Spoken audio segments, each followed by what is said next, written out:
Welcome to the Historical Movies Podcast, a podcast all about movies inspired by history. I'm Ros Evans, I'm an editor, and I'm joined by Professor of Modern History at Liverpool Hope University and historical screenwriter, Bryce Evans. Bryce, how are you doing? Good, very good, very good.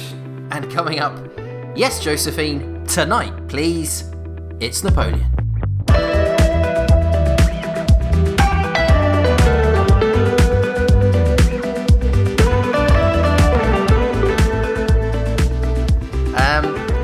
This is our first episode, Bryce, so I thought it's great that we're doing Napoleon because we probably can't start with a bigger topic. So here's the question. Is Napoleon the biggest biopic that you can make? Is Napoleon the biggest historical character that there is? Is there a better place to start this podcast?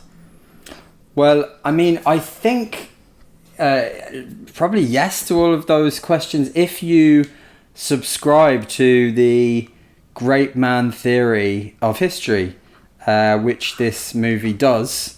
And why not? It's tremendous fun. There've been a lot of movies, pieces about Napoleon. He is, in a sort of Hegelian way, a great man who shaped history. So probably natural that we start here because a lot of ink has been spilled. A lot of discussion has happened about this movie previously. And a lot of it centering on the fact that Ridley Scott, who is the director, or Sir Ridley, if you like fawning British establishment titles. I'm going to call him Sridley as a sort of middle ground. He famously put down my profession. I think we'll maybe come to that. Did you hear this put down Sir Ridley launched against historians around this movie? Yeah, I've got the census beep ready if you want to say it verbatim. I don't have it verbatim, but I believe it was something along the lines of he was criticised for the inaccuracies in this movie. That's going to be a theme of this podcast. We're not necessarily going to get hung up on historical inaccuracies, but we're going to discuss them. And he, I think, responding to a historian who challenged him, says, were you there, mate? No. Well, then F off. I believe those were Sridley's words. Sridley. Yeah, I mean, I think biopic or biopics, I don't think you can really get much bigger. Maybe, which may actually be part of the problems. This film had, released to mixed reviews. Did well broke even at the box office. $221 million, I think, against a $200 million odd budget. So did okay. But didn't do great with the critics, particularly the French critics, which maybe we'll come on to later. And maybe that's because Napoleon, it's a hell of a thing to sort of bite off and chew. He seemed to have achieved so much or did so much. How can you put that into a film?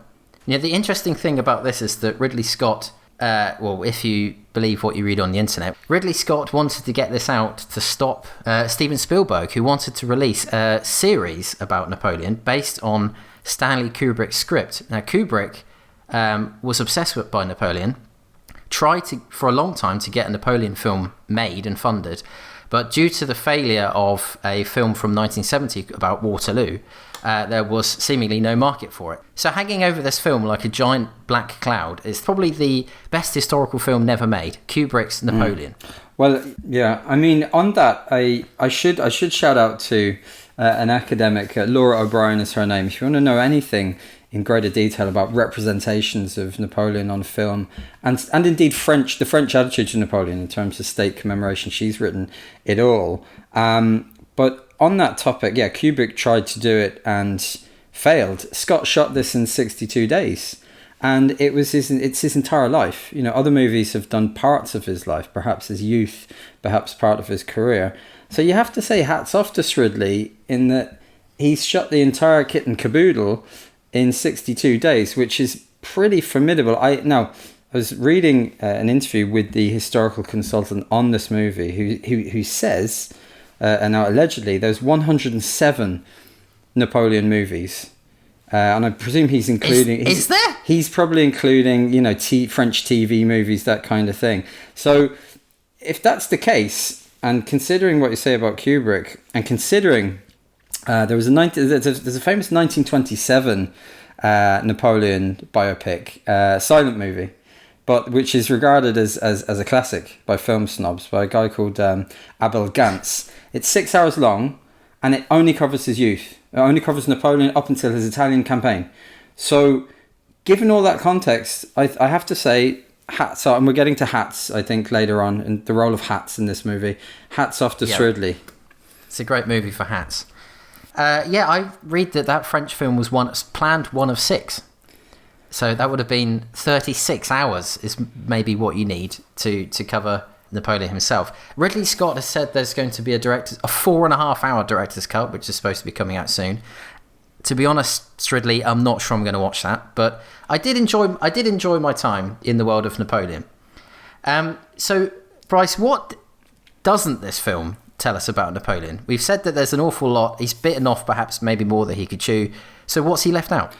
Well, his famous put down, Sridley, of nitpicking historians, I have to say, I should probably be sticking up for my profession, but if you read into it, the guy he put down was a guy called Andrew Roberts, who is a media historian in Britain, very successful. I'm going to sound really bitchy now, but he is the sort of historian first of all, he's an ardent Thatcherite. He's an all-round apologist for some of the worst episodes in British imperialism. He was made Baron Roberts by former Prime Minister Boris Johnson 2 years ago. I think you're getting a picture of the guy now. And Roberts writes great man histories, okay? So usually of Tory grandees like Churchill or Lord Northcliffe or people like that. So I did think there was a slight irony in that a purveyor of great man history, which I'm not a great fan of, was taking great issue with this great man history, if you see what I mean. Because great man history, in the same way that someone like Donald Trump, all the analysis is focused on him as an individual, which removes all the social forces accounting for his popularity or otherwise. That's very much the great man theory of history, which this film does. And because it's in that genre, there's big points that are obviously, wrong. Napoleon and Wellington never met. This doesn't discuss the Napoleonic Code, which is probably Napoleon's great progressive legal legacy for Europe. It doesn't really go into the Italian campaign. It doesn't go into both the progressive and reactionary wave which Napoleon kicked off. I'm thinking of stuff around the world like Latin American independence. It doesn't talk, I believe, about the reimposition of slavery by Napoleon, albeit I haven't seen the 4-hour version. So it's a lot that it doesn't do. But if you'll permit me, here's where I sympathise with Sridley.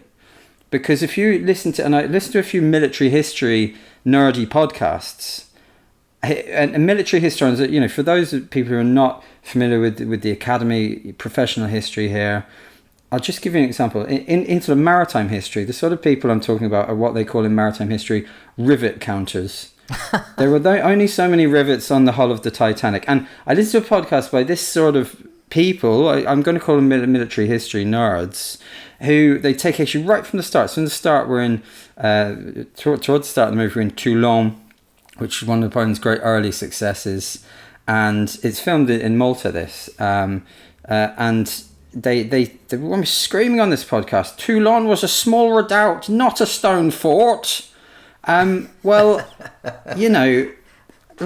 can agree with Sir Ridley when he says F off. I mean, you're going to have to take some big liberties if you're squeezing something into 2.5 hours. Yeah, he never shot on the pyramids. Yeah, okay.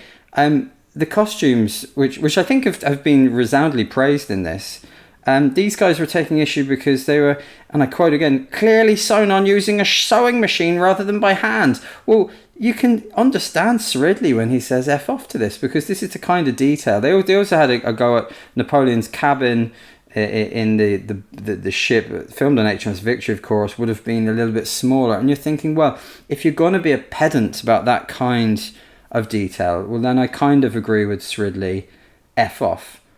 It's understandable. I must say, not as a defence of those comments per se, but I'm a big fan of military history, and I think there's a lot to be said for it. It's incredibly interesting. It sometimes goes down. It gets a bit statistical sometimes. It's a bit like watching football, and they talk about expected goals or something, and it all gets a bit, as you say, rivet county. But it's not. We're not having a go at military history per se. Just the kind of the pedantry that comes with an over analysis of the minutiae of historical accuracy. Sure.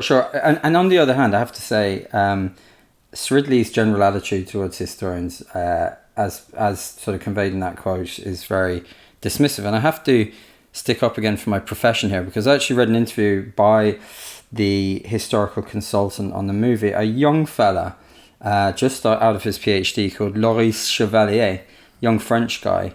And you really realise, we're talking about historical movies on this podcast and the process that goes into it, which I've had a bit of experience of. And this guy, he was very much taken with Ridley Scott, loved him to bits, but he said that he did 6 hours a day research on Napoleon, unpaid, for months and months and months. And Ridley... For Ridley Scott? For this movie, yeah. And this guy is a young fella, he's a medievalist actually, he's from Burgundy. And he says it's just impossible to say no to Ridley Scott. So you can just imagine, his input. He couldn't say to Ridley Scott, no, Napoleon didn't shoot at the pyramids, but he could advise on some of the small details of the scene. So it's all about the balance between artistic license. The funny thing with this is this guy clearly loves Sir Ridley Scott, even though you read it and you think you're being exploited to an extent. Although it's great credit to have to your name, but he said that Ridley Scott would endearingly call him Frog and Frenchie during the bit of banter there during the making of this movie, and you kind of get the impression. Soft Shields banter. Well, yeah, I mean, is that where he's from? Ridley Scott, from up north? He's from up there somewhere. Hey, Froggy, have you done your research today, mate? Well, there was a bit where he was saying, basically, and I'm not as good at accents as you are, but he rang up, and I'm paraphrasing here, so no lawsuits, but he rings up your man. He rings up the young Ros Chevalier, the young PhD historical advisor, and is like, "Oi, Frenchie, it's Sir Ridley." And your man's like, "Oh, Monsieur Ridley, un plaisir." And he's like, listen, I'm coming, me and the team and Joachim are coming to Paris. I need you to clear it out. And he was like, "What do you mean?" He's like, "Well, you need to clear, like, big places like the Malmaison, the Louvre. We need to get into these huge historical buildings. You need to shut them down." And the lad is like, "C'est impossible." I mean, like, this is tourist season in Paris, and you just think, God, the pressure this lad was under from Ridley Scott, who, consistent with Napoleon, sounds like an awful tyrant. A good point there, actually, that it's kind of maybe it's the right film for Ridley to make at this point in his life. I think he's in his mid-80s now. He's quite the grand old man of Hollywood, and doing a kind of project that maybe mirrors him more than he's aware of. So we mentioned the stuff that didn't tell us about Napoleon. What's the Napoleonic Code, Bryce? It's massive legal reforms, basically doing away with a lot of the feudal and semi-feudal corruptions of European legal systems and bringing in more meritocratic reforms, which speaks to the essence of Napoleon, doesn't it? Do we view him as carrying on that revolutionary tradition, or essentially trampling all over it? And we can't answer that question today, but again, that's one of the big things which this movie doesn't address, because consistent with Ridley Scott, it's all about events and little about explanation. But again, I'm not having a big go there, because you got to squeeze a lot into that time period. But I suppose if I did have a criticism of this movie, and I'll tell you what my criticism is. I brought students along to watch this movie on a big screen IMAX cinema, and the young men loved it, and they were filmed after we had a photo shoot afterwards, and they all stuck their hands into their jackets, their right hand tucked into the jackets, a la Napoleon, because it's very much appealing to, and we're not going to plagiarize in this podcast, so I'm going to quote a podcast, the Red Scare podcast, which is done by a bunch of self-described female bohemian layabouts who say that this movie was appealing to a Reddit zeitgeist. And I kind of agree there, because Napoleon, he's a quasi-incel. He's appealing to young men. It was advertised in the UK anyway, with a big banner saying thug. So it's almost like he's the sort of Tupac Shakur Napoleon. It's appealing to our sort of YouTube generation, the sort of, dare I say, intellectual, very male intellectual sort of laziness of your sort of Joe Rogans and Elon Musks. And just an example of that, right? There's a member of the Directory arrested in this movie while eating breakfast. We're in the bowels of a prison somewhere. And he turns to the people they're taking him off to the guillotine. And he says, "I'm eating my succulent breakfast." Yes, right? Yes. I wrote that down as one of my favourite quotes. Well, I mean, sure. But this relates to this viral YouTube video, I'm sure you're aware of this 1980s Dine and Dash sequence in Australia. Have you seen this? No. Well, it relates to a viral YouTube clip of, it's in the 1980s, you're in Australia, and some very well-spoken thespian has been arrested by the Australian cops for dining and dashing repeatedly, and he says, "You're trying to arrest me while I'm eating this succulent Chinese meal." And of course, that was the big Ridley's nod. put a meme. Absolutely. Sorry, Ridley's put a meme into his film about Napoleon. Ridley, or scriptwriter, I think David Scarpa, perhaps being the villain of the piece here. It's very memey, and that had all the males, especially young male millennials, rolling in the aisles in the cinema. And for me, that's a bit of a no-no. So many knowing nods to contemporary culture.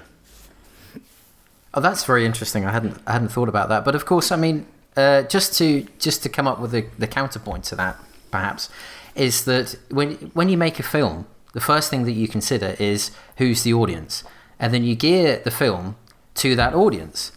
And the audience that Ridley's gone for, as you've just described, is probably an audience with one of the largest amounts of money of any section of the audience. So is that a bad thing per se for a film to do to attract a certain audience?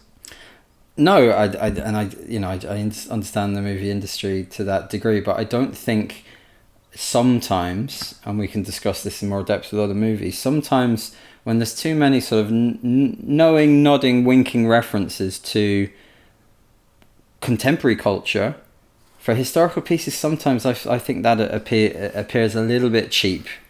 And I just did notice amongst the students there was a real gender divide. Now, by the way, I have no problem at all with boy movies at all, but I did notice that the female students who were at this movie, their sort of most kind of audible reaction was groaning at the really cringy sex scenes, a lot of which improvised by Joaquin Phoenix.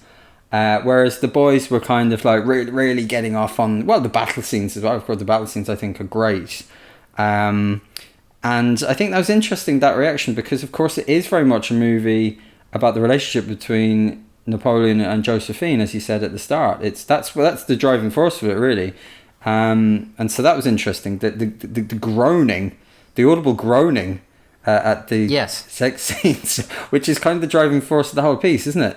Their relationship, including the inaccurate return from Elba to Josephine when actually in real life she was dead. Yeah, just coming back on those points, though, I was watching this film. It got about, I think, 6 minutes in, and I realised that Joaquin Phoenix, thankfully, is not making any attempt to do a French accent. And I thought, okay, I understand, or in fact, maybe I should say even an English accent, seeing as the go-to accent for history in the movies just seems to be a generic, posh, plummy English accent. Yeah. And I thought, okay, I get it. I get the point of the film. I get it. It's not going to be historically accurate. It's going to be cinematic, which it succeeds at. The battle scenes are just, this was made to be watched at the big screen. The battle scenes are completely absorbing. Just coming back to Joaquin Phoenix's performance, which has, like the rest of the film, has divided opinion.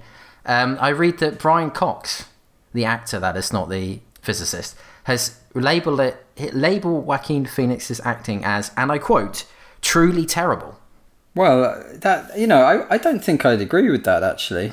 I think a lot of, from what I've read, a lot of it was improvised, wasn't it, by Joaquin, including the cringy sex bits. I don't have, in some ways, any problem with his slightly weird, incelly, brooding representation. That wasn't my main issue with the movie. Surely Napoleon must have been an extremely odd person, the real Napoleon. He must have been a complete narcissist and a pretty psychotic if he thought that he was in some ways put by God, or maybe I should say put there by the French people to go and kill 3 million people in 20 odd years, as it states at the end of the film. Yeah, that I thought was a bit reductive, actually. The body count. I mean, yes, the body count is horrendous, especially when you're looking at stuff like, the 1812 and the March Back. But I thought that was a bit reductive, really, because, like I said, Napoleon, there is the progressive Napoleon, and even the reaction to Napoleon is very progressive in the European tradition. And like I said, around the world, Napoleonism can have in its authoritarianism a progressive aspect, dare I say. And I thought that was a little bit reductive, the body count at the end. I mean, there's many more other things you could put at the end alongside just the body count, which is, admittedly, horrendous. But to come back, if we can come back to the battle scenes, what did you think of the battle scenes? Yeah, brilliant. I wish I'd seen this in a cinema, which I didn't, I must admit. But very well done, very well shot. I didn't quite understand the point where he comes back at the beginning of the Napoleon comeback tour, the 100 days where he comes back from Elba. Yeah. He makes this speech which is pretty underwhelming in the film to win over the, okay, I'm going to annoy the military historians, is it the Fifth Army that he's there with? Why is that army so small? The rest of it, there's 35 people in that scene, and the rest of the film has these absolutely unbelievable battle scenes where it looks, it's CGI done in the right way, where the point of your focus is real action, and the CGI just knits in the background, so it makes it look like you've got 100,000 on each side at Borodino or at Waterloo or whatever. So I didn't quite understand that scene, but the battle scenes, I think that's kind of. It's kind of, my first question, we'll move on to the set list of questions we got that we'll ask about every film. My first one is, what's your favourite scene? And my answer for that would be, well, any of the battle scenes. Yeah. They're my favourite scenes because they're so, cinematic. The other one I like is the very opening scene, which I've read is extremely historically inaccurate. The beheading of Marie Antoinette. And when he is face to face with a pharaoh. I think that's the only point in this film where Sridley attempts to go a little bit deeper than just we're making an entertaining film about two historical characters, Napoleon and Josephine, and their impact on the world.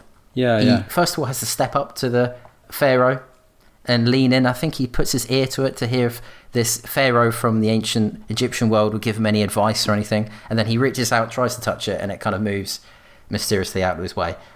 Not the world's most amazing scene, but I quite enjoyed it. But it's the only point at which Sridley, I think, decides to maybe do something that we know we would have got if Kubrick would have done this film. And I don't mind, and kind of go a little bit deeper into the psyche of Napoleon, which I didn't really get from this film. Absolutely, and I don't mind, like I said before, I don't mind the shorthands. 2.5 hours, you're going to have stuff that's not real, like shooting on the pyramids, etc. And that scene. My favourite scene was Napoleon handing out bread to his troops as they're marching into Russia, or is it Austerlitz? An army marches on its stomach. And the reason I chose that is for two reasons. First of all, it's one of the few moments we get in the movie where we get any appreciation of the popularity of Napoleon, the genuine popularity of him amongst his men. Why is he so popular? Because aside from that, you just get this kind of odd, like I say, quasi-incel, very much Reddit zeitgeisty performance. So that I thought was very good. And I was going to choose actually the battle scenes, but I tell you what put me off the battle scenes.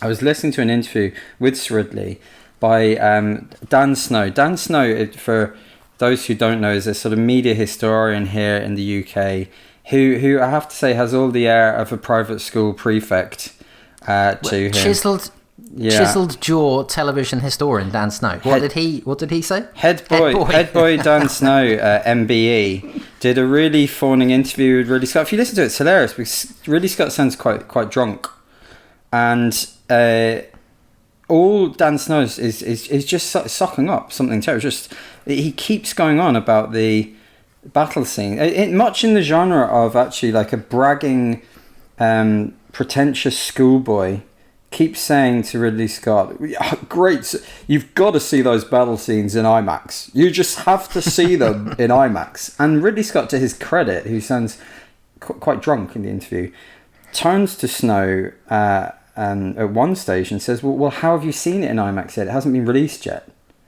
And it's because it's clearly a puff piece for the movie before it's been released. And Snow, again, like a schoolboy bragging and being caught out after telling huge lies in the school playground, turns around and says, oh, I didn't watch it on IMAX, but I did watch it on a really big screen. And you think, this is just pathetic from a 45-year-old man. My friend Justin's got a 84-inch TV at home.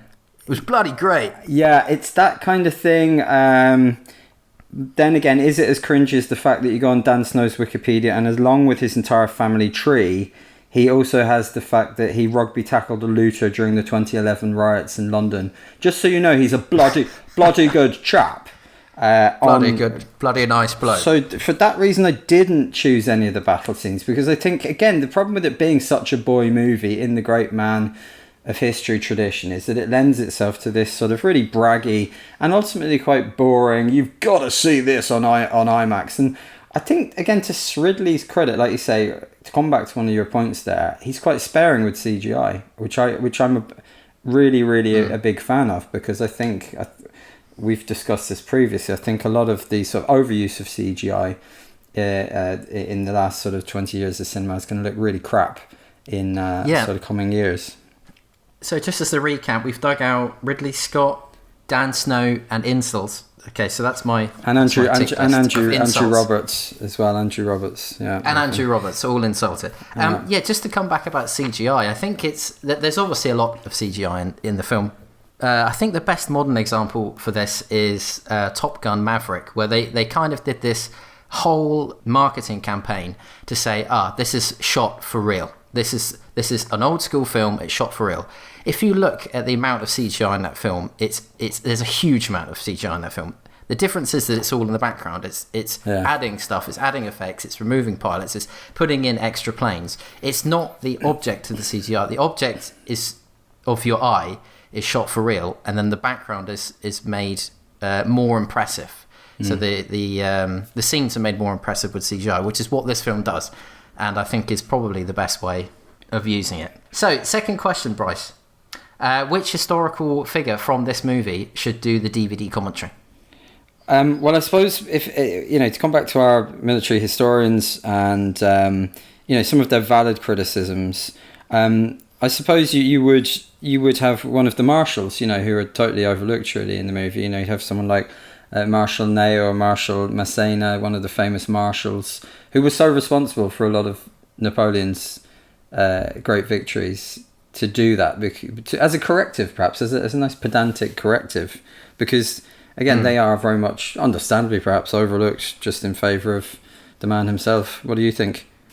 Well, I actually wrote down Napoleon or Josephine, and I hadn't really expanded very much more on that. But no, I think that would be a good... Well, on DVDs these days, you can get lots of different commentaries. It would be nice to have Napoleon doing one. And a great delegator, by the sound of it, Napoleon. Yeah. So what's the best companion film to watch with this? If you had like a matinee doubleheader, what would be the best film to watch with this? We've spoke about two, which probably is the answer. The 1927 French silent film Napoleon, and the 1970 film Waterloo, starring Rod Steiger as Napoleon. A film that still holds the record for the largest amount of costumed extras in any film. 15,000 Russian army volunteers are dressed up in battle dress in that film. Right. Dickie Attenborough's Wet Dream, basically. So I would go with either of those two, either Waterloo or Napoleon, I think. Well, I was going to try and sound really pretentious and go for Abel Gance's 1927 version, which I haven't even watched. But no. Apparently, at 6 hours and just bringing us, just covering his youth, surely has to be, watched, in contrast to this, and to, I have to say, Sridley's achievement of packing everything in, with some very notable exceptions, to 2.5 hours. Well, apparently I read that Kubrick is a big fan of that French film. Pretty good endorsement. Marks out of 10, Bryce, for this film. I'm going to give it a 6 overall. I thought it was generally a good boy movie, good fun, and glaring exemptions and inaccuracies. I think, like a lot of people, I probably would have a few issues with the script, which would bring it down a little bit for me. I think it's an undoubted achievement, but I can understand why it turned a lot of people off. So I'm going to give it a 6. You think you're so great because you have boats? Being a prime example, I think, of what you just mentioned. Yeah, I'd go along with that. Something about 6 out of 10. I think so. Not that it's not enjoyable. I mean, some movies that are 5, 6 out of 10, they're some of my favourite films. You know, just because you enjoy something, it doesn't have to be good per se. The two are not mutually exclusive. So next category is our Hall of Fame. What item or character or thing from this film would you put in a museum? I think Napoleon's hat, which I'm surprised didn't win Best Supporting Oscar, because it's just... I think, like a lot of people said, the costumes. It gets shot. The hat took a bullet for democracy. It gets shot at the end. Yep, so I would put his hat into the Hall of Fame. I had written down either the cannonball he takes out of the horse, or the would quite like the giant rollout floor map of Europe. I think that's great fun. Could have hours of fun in the garden with that. That would be pretending to take over Europe. What would happen if there was a sequel to this film, which we know there can't be because Napoleon died, or maybe it could be carried on with another character. If there was a sequel, what would it look like? Is it possible to do one? I've hit a blank here because I can't imagine a sequel to this movie. How about yourself? I mean, the interesting thing is, it supposedly goes across his entire life, but it doesn't. I was expecting a scene when he's a child, because a lot of films that are biopics have scenes of a childhood trauma or something in the childhood, which psychology tells us is very formative in what kind of person you become later in your life. So I actually was surprised that there wasn't. So I was thinking maybe there should be a prequel. Because apparently in the French film, there's one of the opening scenes, which I also haven't seen. I won't pretend I've seen it. Is when he there's a snowball fight at school, and he's kind of organising the snowball fight. Like as this great general. So I think that could have been interesting. Or like a parallel universe where he actually gets his holiday in the Cotswolds. At the end, Arthur Wellesley denies Napoleon a holiday in the Cotswolds. So I'd like to see 2.5 hours of Napoleon exploring Bourton on the Water. I quite like little bits where like Wellington comes in, bangs his head. Do you remember that bit? He's coming into the cabin, bangs his head. Little things like that I thought were really nice little touches, actually. Yeah, I suppose the childhood one is a good one. Again, according to the historical consultant of this, a guy called Louis Chevalier, who I've mentioned, he tried to stick some in, and he said what Sridley does really well is he works off paintings, actually, right? And so the famous scene here is the coronation scene, painted originally by David. And his role then was saying to Sridley, well, there's parts of that which are not accurate. It depicts his mother there, it depicts his brother who weren't there, in actual fact, that kind of thing. So I think you can understand him trying to get bits, and I think he tried to get in some of the stuff about the Corsican upbringing. Another tagline of the movie was he came from nothing, or words to that effect. Again, untrue. He's coming from minor Corsican nobility. He's not a nobody. And I think the only thing that this Louis Chevalier could get in any way addressing his Corsican youth and identity and background was a bit of Corsican folk music. That was all Sridley allowed in the door. So, maybe there were attempts to get the childhood in, but they just didn't make the final cut. And again, I can understand that liberties have to be taken and corners cut with jamming so much into 2.5 hours. Yeah, it's interesting that the paintings were so influential. We know that Kubrick put a lot of the research he did for Napoleon into making Barry Lyndon, which is a fabulous film, and that whole film looks like a painting, so it's clearly influenced by paintings. The next section we've got is something we like to call pseudo-intellectual insights. Something that Bryce will now explain. Yeah, it comes from, if anybody reads the British satirical publication Private Eye, which has something called Sude's Corner, which is reserved for people in the public eye who are making pretentious or ridiculous or generally egregiously hyperbolic statements on something. And of course, movies lend themselves to this, because often movie reviews, especially I have to say in the pages of the Guardian newspaper, can lean into this kind of analysis. I'll give you an example. One Guardian review of Mary Poppins, quote, said that it possesses thermonuclear brilliance, end quote. And actually, so the Sude's Corner for this movie, we have Peter Bradshaw, again in the Guardian here, quote, Ridley Scott is the Wellington of cinema. So there you go. Oh, that's it. That's the whole quote. He doesn't elaborate. He's the Wellington. What does that mean? He's the Wellington of cinema. Yeah, what does it mean? Yeah. I don't know I have no idea what that means. Sounds good though, doesn't it? Yeah. Oh, that's a good one.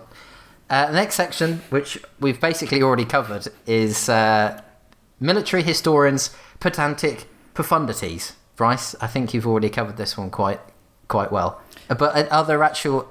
Do we have a number of rivets for the boat at the end of the film? Have you got that? Well, there. You know, I've cited many problems that the military historians have picked up with this movie, which I think they're nitpicky and pedantic actually. Albeit you can understand when there's inaccuracies to stuff that people really research and really love. There's just one more actually. That one military history podcast I listened to.